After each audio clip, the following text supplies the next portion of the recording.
शादी समाज के साथ जिंदगी का वो पल है जो हर किसी को पूर्ण बना देता है, लेकिन जश्न का ये पल काफी खर्चीला जरूर हो जाता है, काफी महंगा हो जाता है। और अगर ये शादी डेस्टिनेशन वेडिंग हो तो फिर खर्चा और भी ज्यादा बढ़ जाता है।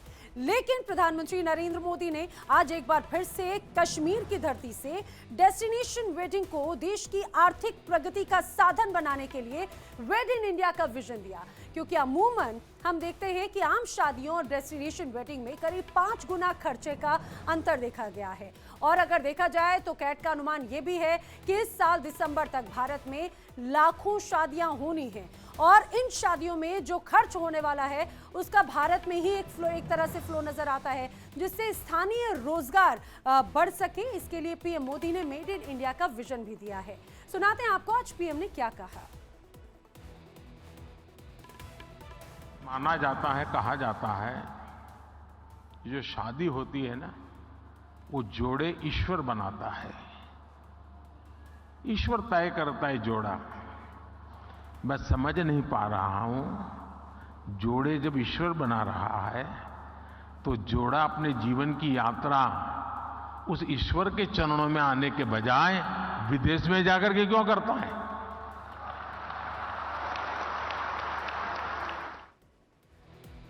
तो मेड इन इंडिया की बात में वेड इन इंडिया के विजन से आखिर होगा क्या? आखिर क्यों पीएम मोदी ने इस विजन को लॉन्च कर दिया है? मोदी के इस बारे में आखिर सोच क्या है? चलिए उसको भी जल्दी से मैं आपको डिकोड करके बताती हूँ। इकोनॉमी मजबूत किस तरह से बन सकेगी, इसको लेकर जरूर यहाँ पर बात की गई है। अगर इस तरह से वेड इन इंडिया की बात होती है तो इकोनॉमी मजबूत बनेगी, 5 लाख करोड़ का निवेश भारत में बढ़ेगा। समझिए जरा, जो स्थानीय रोजगार है, जो यहाँ के लोकल जिनका रोजगार चलता है, उनके अवसर और भी ज्यादा बढ़ेंगे, पर्यटन का अवसर और भी ज्यादा बढ़ेगा। सबसे महत्वपूर्ण बात यह कि प्रति व्यक्ति आय में इजाफा होगा और परंपराओं का आदान प्रदान तो होता ही है।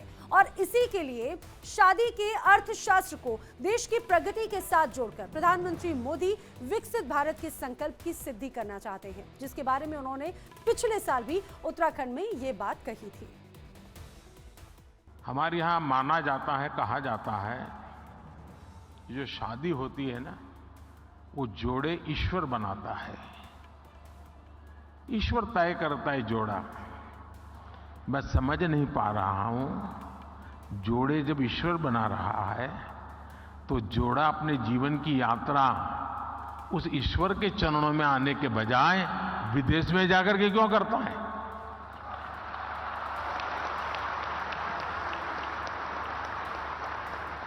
और मैं तो चाहता हूं मेरे देश के नौजवानों को, मेक इन इंडिया जैसे है ना, वैसे ही एक मूवमेंट चलना चाहिए, वेड इन इंडिया। शादी हिंदुस्तान में करो। तो प्रधानमंत्री मोदी के विजन को अब जरा आंकड़ों के जरिए समझाने की भी कोशिश करते हैं, जिससे आप बेहतर समझ सकेंगे कि शादी के जरिए भारत आखिर कितनी बड़ी रोजगार की चेन को प्रोवाइड करवाता है। दरअसल अगर शादी उद्योग की बात करें तो शादी उद्योग भारत का चौथा सबसे बड़ा उद्योग है। हर साल भारत में तकरीबन 1 करोड़ शादियां होती हैं। 1 करोड़ शादियां हर साल भारतीय शादी पर लगभग 11 लाख करोड़ रुपए खर्च करते हैं और ये खर्च भारत के शिक्षा बजट का 11 गुना है। 11 गुना। हर साल भारत में होने वाली शादियों में असंगठित क्षेत्र और संगठित क्षेत्र दोनों में ही रोजगार के अवसर पैदा होते हैं। भारतीय शादियों में देखा जाए तो हर साल करीब 1 लाख करोड़ रुपए का खर्च नए कपड़े, नए जूते और नई ज्वेलरी पर खर्च हो जाता है। 60,000 करोड़ का खर्च मेहमानों की खातिरदारी में यहाँ के लोग लगाते हैं। 60,000 करोड़ शादी के अलग अलग फंक्शंस पर लोग खर्च करते हैं।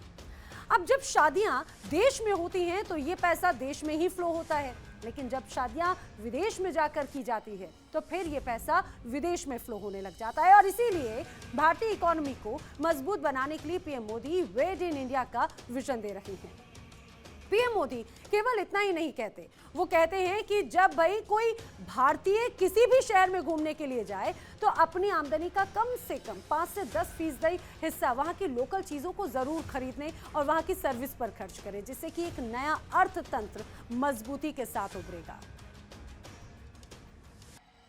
मैं जो भी टूरिस्ट इंडिया के भी निकलते हैं ना, उनको कहता हूं आप जाइए, लेकिन एक काम मेरा भी करिए। और मेरा क्या काम है? मैं उनको कहता हूं कि आप यात्रा का जो टोटल बजट होगा उसमें से कम 5-10% बजट आप जहां जाते हैं वहां से लोकल कोई न कोई चीजें खरीदे, ताकि वहां के लोगों को आय हो, उनका रोजगार बढ़े, और तभी टूरिज्म बढ़ता है। सिर्फ आए देखे चले गए नहीं चलेगा। आपको 5%, 10% कुछ खरीदना चाहिए। आज मैंने भी खरीदा। श्रीनगर आए, एक बढ़िया चीज देखी, मन कर गया, मैंने भी ले लिया। और इसलिए मैं इसके साथ इकोनॉमी का बड़ा मजबूत बनाना चाहता हूं। और ये भी देखिए कि शादियों में जो खर्च होता है उसको लेकर कई बिजनेस कंपनीज अक्सर ये कहती रही हैं कि अगर किसी भी शादी में 100 रुपए खर्च होते हैं तो उसमें सबसे ज्यादा खर्च जो है वो खान पान और वेन्यू को लेकर रहता है। औसतन खान पान और वेन्यू की अगर हम बात करें तो 30%, उपहारों पर 19, इवेंट प्लानिंग पर लोग 12, तो लॉजिस्टिक्स पर 9, हनीमून ट्रिप्स के लिए 8, फोटोग्राफी पर 3%, मेकअप पर 3 और निमंत्रण पर इनविटेशन के लिए लोग 2% तक का खर्च करते हैं, और ये इस लिस्ट में एक तरह से शामिल होता है। और अगर देखा जाए डेस्टिनेशन वेडिंग का, तो पिछले कुछ वक्त में डेस्टिनेशन वेडिंग का क्रेज भारत में भी काफी तेजी से बढ़ता जा रहा है। लेकिन इसमें भी भारत के अलग अलग शहरों में डेस्टिनेशन वेडिंग करना और विदेशों में डेस्टिनेशन वेडिंग करने में खर्च का काफी ज्यादा अंतर एक तरह से पैदा हो जाता है। भारत में अगर डेस्टिनेशन वेडिंग की बात करें तो भारत में डेस्टिनेशन वेडिंग करने में एक दिन का खर्च 25 लाख तक आता है, जिसमें गेस्ट की संख्या करीब करीब 200 होती है। और अगर यही शादी 2 दिन की हो तो 2 दिन की शादी समारोह में ये खर्च 50 लाख तक का हो जाता है, जिसमें गेस्ट की तादाद लगभग 200 के आसपास ही होती है। और ये तो सबसे कम बजट की डेस्टिनेशन वेडिंग की मैं बात कर रही हूं। यदि लग्जरी वेडिंग्स होती हैं, लग्जरी वेडिंग करेंगे तो इसका खर्च तो करोड़ों में चला जाएगा। डेस्टिनेशन वेडिंग कराने वाली कई कंपनीज हैं जो लगातार ये दावा करती हैं कि भारतीय अभी भी देश में ही 2000 स्पॉट ऐसे हैं जहां पर डेस्टिनेशन वेडिंग कर सकते हैं। इनमें अब राज्य सरकार भी काफी ज्यादा मदद कर रही है। केंद्र सरकार के पर्यटन मंत्रालय ने भारत को दुनिया भर में डेस्टिनेशन वेडिंग का सबसे बड़ा केंद्र बनाने के लिए अभियान की शुरुआत भी की है। अगर देखा जाए तो राज्य सरकार किले को शादियों के लिए अब किराए पर देने लग गई है।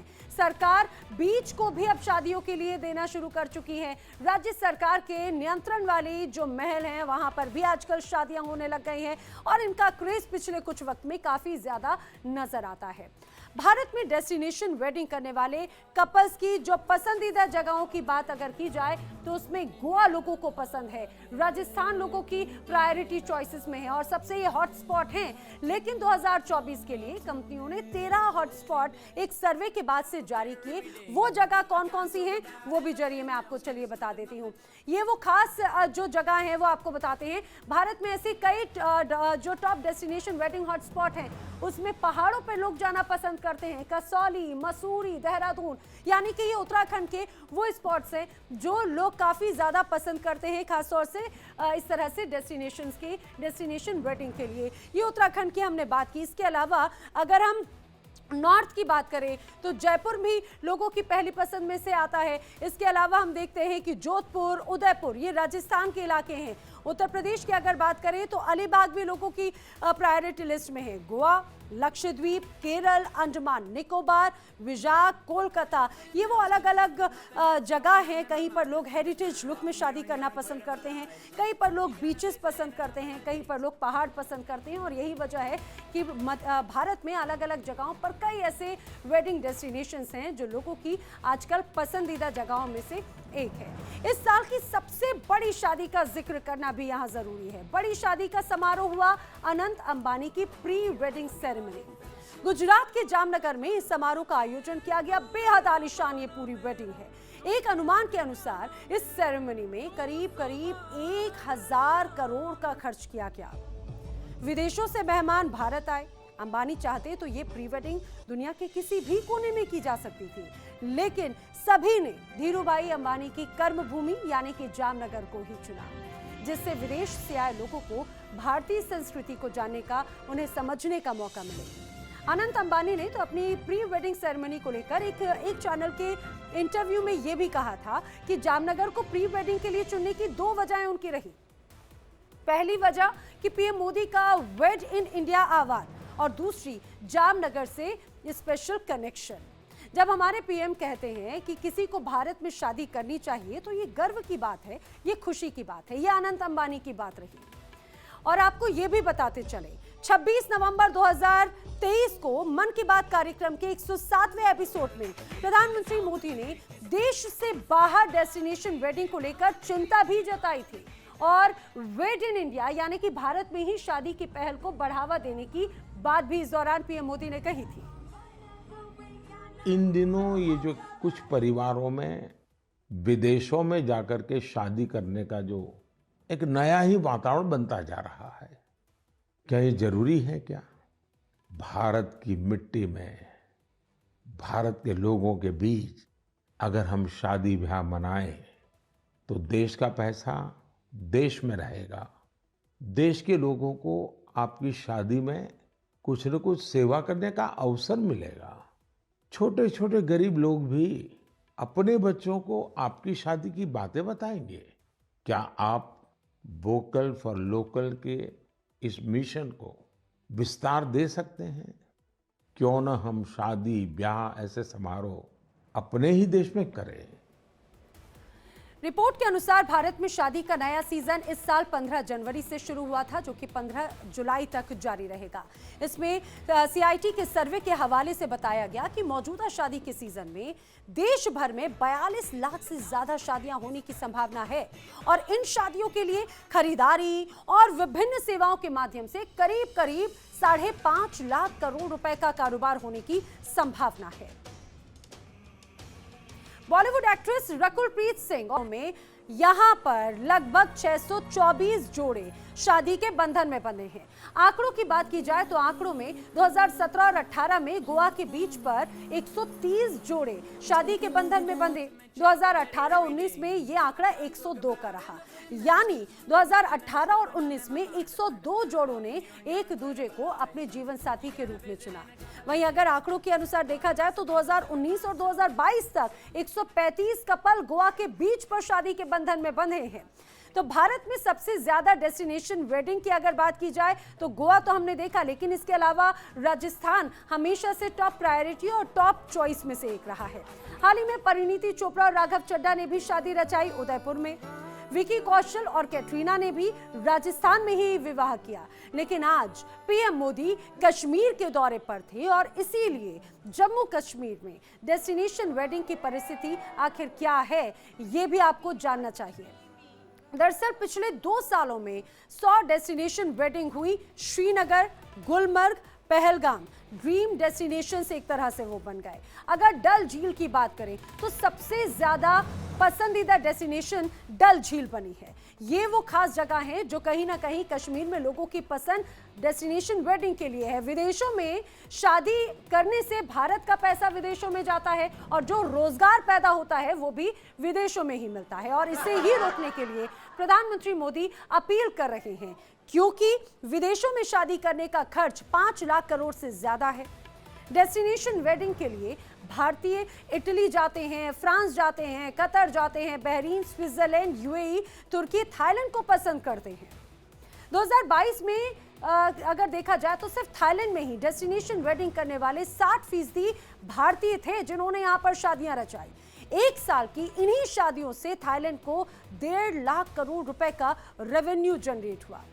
वैसे तो डेस्टिनेशन वेडिंग सबसे पहले किस देश में शुरू हुई, कैसे शुरू हुई, इसके बारे में कोई इतिहास तो नहीं मिलता, लेकिन मान्यता ये जरूर है कि 1950 के बाद जब दुनिया में हवाई सफर करने का चलन तेजी से बढ़ा, उसके बाद ही अमीरों में सबसे पहले डेस्टिनेशन वेडिंग का क्रेज बढ़ा। और आज धरती का कोई कोना ऐसा नहीं बचा जहां पर इंसान ने शादी ना रचाई हो। आसमान में, पानी में, समंदर में, धरती पर, रेगिस्तान में भी, पहाड़ों पर, सभी जगहों पर इंसान शादी रचा चुके हैं और इसीलिए डेस्टिनेशन वेडिंग का क्रेज भी काफी ज्यादा बढ़ता हुआ नजर आता है।